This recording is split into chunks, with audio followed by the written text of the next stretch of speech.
குரங்கு எப்படி பிடிப்பாங்கன்னு தெரியுமா? குரங்கு, நாங்கள் ஏண்டா நடுச்சாமத்தில் சுடுகாட்டுக்கு போகிறோம், இருந்தாலும் இந்த கதை எனக்கு பிடிக்கும், அதனால சொல்கிறேன். குரங்கு எப்படி பிடிப்பாங்கன்னா, குரங்கு எங்கே வருதுன்னு பார்த்து வச்சுக்குவாங்க. பார்த்து வச்சுக்கிட்டு ஒரு பெரிய பானை செய்வாங்க. அந்த பானை ரொம்ப கனமாக இருக்கும், வெயிட்டாக இருக்கும், இழுத்துட்டுலாம் ஓட முடியாது. சின்ன வாய்ப்பகுதி இருக்கும். கையை பெண்கள் வளைவி போடுறபடி வச்சுப்பாங்கள்ல, அப்படி தான் அதுக்குள்ளே கையே உள்ளே விட முடியும். அப்படி தான் அந்த பானையை செஞ்சுருப்பாங்க.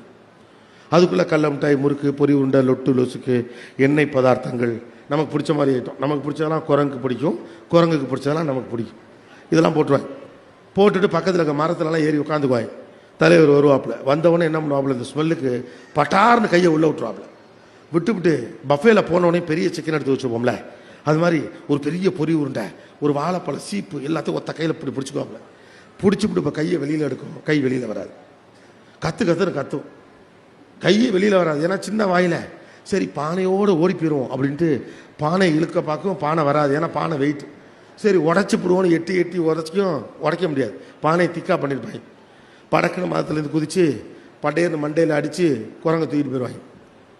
பைத்தியக்கார அந்த குரங்குக்கு என்ன தெரியாதுன்னா, கையில் தேவையில்லாமல் வச்சுருக்க பொரி உருண்டை, வாழைப்பழ சீப்பு, எள்ளுருண்டையெல்லாம் விட்டுட்டா கை சின்னதாயிரும், கை வெளியில் வந்துடும்னு யாருக்கு தெரியாது? குரங்குக்கு தெரியாது. புரிஞ்சவன் புரிஞ்சுக்க, அவ்வளோதான். புரிஞ்சவன் புரிஞ்சுக்க. தேவையில்லாததை விட்டுட்டா கை வெளியில் வந்துடும். லைஃப்பில் நீங்கள் ஜெயிக்கணும், உங்களுக்கான பாதையை நீங்கள் அமைக்கணும்னா தேவையானதை செய்யணுங்கிறது எவ்வளோ முக்கியமோ அதை விட முக்கியம் தேவையில்லாததை செய்யப்படாது. முதிர்ச்சிங்கிற என்ன தெரியுமா? எது தேவை என்று கண்டுபிடிப்பதல்ல, எது தேவையில்லை என்று கண்டுபிடிப்பது தான். எது தேவையில்லை என்று கண்டுபிடிப்பது தான். இன்னைக்கு என்னுடைய கண்டுபிடிப்பு என்னன்னா, இந்த குரலை வச்சுட்டு ஒரு உணர்ச்சி பூர்வமான பேச்சு பேசப்படாது. அதான் கண்டுபிடிப்பு. கொஞ்சம் காமெடியா ஜாலியா கருத்து சொல்லிட்டு போயிடும். இல்லைன்னா நாளை காலையில் பொண்டாட்டிகிட்ட கூட ஃபோன் பண்ண குரல் இருக்காது.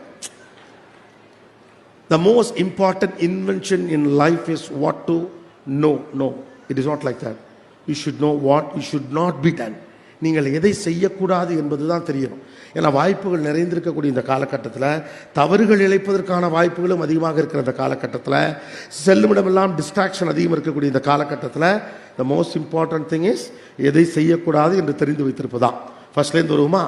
கூகுள் என்பது எல்லோருக்கும் ஒரே மாதிரியான பாதையை காட்டும்.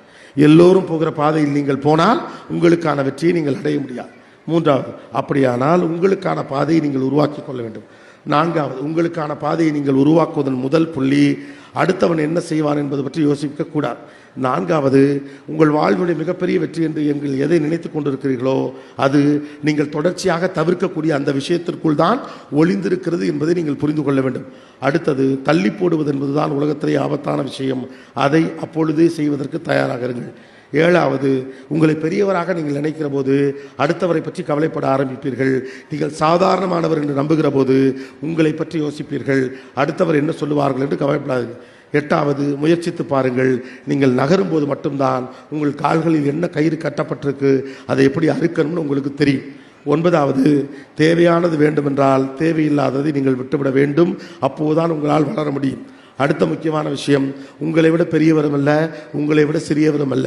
அப்ரோச் பண்ணி பாருங்க, தோத்து போனால் ஒரு மோசமும் இல்லை. பத்தாவது, ஒன்று உங்களுக்கு நடக்க வேண்டும் என்று இருந்தால் அதற்கான உழைப்பை உங்களால் கொடுக்க முடியும் என்றால் அது உங்களுக்கு நடக்கும். பிகாஸ் அது ஒரு மேஜிக் இல்லை, நாம முடிவு பண்ணுறது தான்.